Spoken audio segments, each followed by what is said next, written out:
Selamat datang kembali di Deep Dive kita. Ya, selamat datang.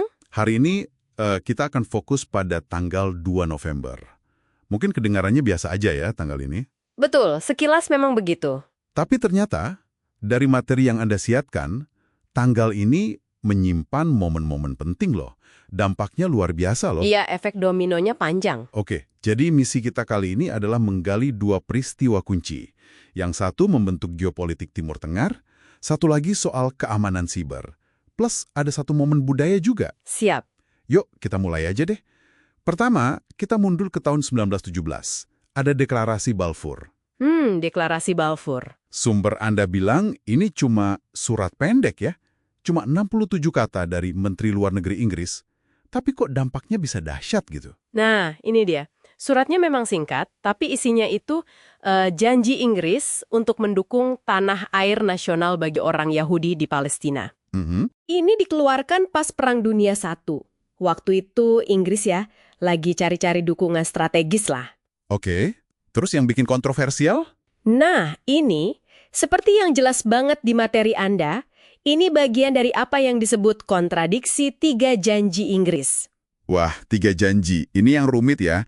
Kayak main di beberapa papan catur sekaligus gitu. Betul sekali. Jadi gini, sebelumnya mereka itu udah janjiin kemerdekaan buat bangsa Arab. Oh iya, lewat surat McMahon Hussein itu kan, sebagai imbalan? Tepat. Imbalan karena melawan Kekaisaran Ottoman. Tapi, di saat yang sama, Inggris ini diam-diam bikin perjanjian lain, namanya Sykes-Picot sama Prancis. Sykes-Picot itu yang bagi-bagi wilayah Ottoman ya? Iya, betul. Buat dibagi-bagi nanti setelah perang. Dan di perjanjian itu, Palestina malah direncanakan jadi zona internasional. Jadi, deklarasi Balfour ini nabrak dong sama janji-janji yang lain? Persis. Nabrak langsung. Makanya ini jadi sumber masalah, sumber ketidakpercayaan. Yang efeknya, ya Anda lihat sendiri, sampai sekarang masih terasa. Dan ironisnya, seperti yang ditekankan di sumber, Inggris itu janjiin tanah yang waktu itu secara hukum bukan punya mereka. Tanpa ngobrol dulu sama penduduk aslinya pula. Dan konsekuensi jangka panjangnya, ya ampun, ini yang dibahas banyak di catatan Anda. Sangat nyata ya? Sangat. Dokumen ini jadi salah satu landasan klaim untuk pendirian negara Israel. Yang kemudian memicu konflik Israel-Palestina yang, terus berlanjut sampai sekarang. Termasuk peristiwa Nakba 1948 itu. Ya, Nakba yang diingat sebagai malapetaka pengusiran massal warga Palestina. Dan ini juga menumbuhkan rasa tidak percaya yang dalam ke barat di dunia Arab. Masih relevan banget. Oke. Dari isu tanah, politik, janji yang rumit ini, kita lompat jauh nih. Ke tanggal yang sama, 2 November, tapi tahun 1988. Nah, ini beda alam lagi. Dunia digital. Dunia digital yang waktu itu masih baru banget ya. Ada peristiwa Morris Worm. Apa nih yang terjadi? Kenapa ini jadi titik balik?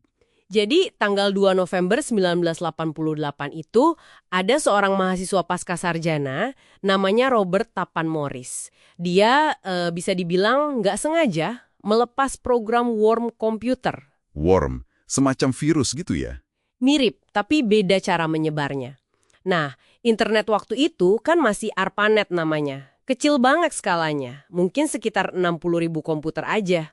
Wah, jauh banget sama sekarang. Jauh, dan basisnya itu saling percaya, antar peneliti, antar institusi pemerintah gitu.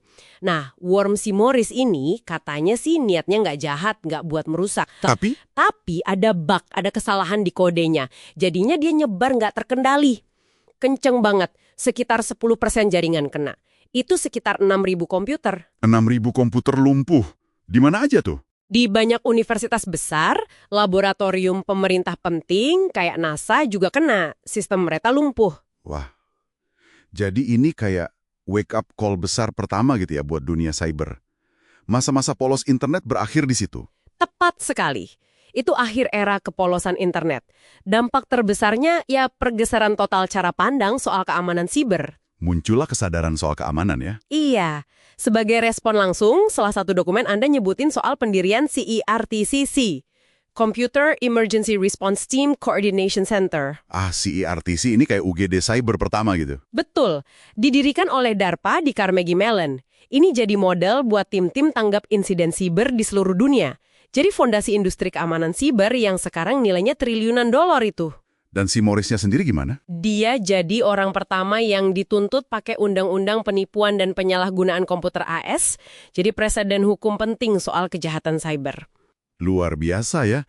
2 peristiwa di tanggal yang sama, 2 November, satu soal tanah dan politik, satu lagi soal kode dan jaringan. Dua-duanya jadi kayak hari lahir tantangan besar abad 21. Bener, satu fisik, satu digital. Tapi materi Anda juga mencatat peristiwa ketiga di tanggal ini. Beda lagi nih, 2 November tahun 1930. Apa itu? Ya ini agak beda ranahnya, tapi signifikan juga. Tanggal itu adalah penobatan Haile Selassie I sebagai Kaisar Ethiopia. Haile Selassie I, Kaisar Ethiopia. Kenapa ini penting? Pentingnya, seperti dicatat sumber Anda, itu jadi momen kunci buat gerakan Rastafari, terutama di Jamaika dan diaspora Afrika. Oh, Rastafari, yang identik sama reggae itu ya? Iya, betul. Mereka melihat penobatan Haile Selassie itu sebagai semacam pemenuhan nubuat. Menganggapnya sosok ilahi, simbol pembebasan dari dominasi kolonial Eropa. Jadi, peristiwa politik formal bisa menyulut gerakan spiritual dan budaya global ya? Bisa banget. Ini contohnya. Pengaruhnya kuat, sampai ke musik, gaya hidup, dan cara pandang dunia. Wow! Jadi, kalau kita rangkum nih dari sumber-sumber Anda, tanggal 2 November ini memang unik. Satu sisi, kita punya deklarasi Balfour. Warisan diplomasi era imperial yang kompleks, yang melahirkan konflik fisik berkepanjangan yang akarnya dari janji-janji yang saling bertentangan itu. Lalu sisi lainnya? Sisi lainnya ada Morris Worm. Insiden teknis yang tanpa sengaja malah menandai dimulainya era baru, era kerentanan digital, kebutuhan mendesak akan pertahanan cyber yang terstruktur secara global. 2 krisis peradaban yang beda banget ya? Beda banget, tapi sama-sama fundamental. Bahkan tanggal ini juga memicu gerakan budaya global lewat penobatan Haile Selassie, itu satu tanggal tapi menyimpan benih berbagai transformasi besar.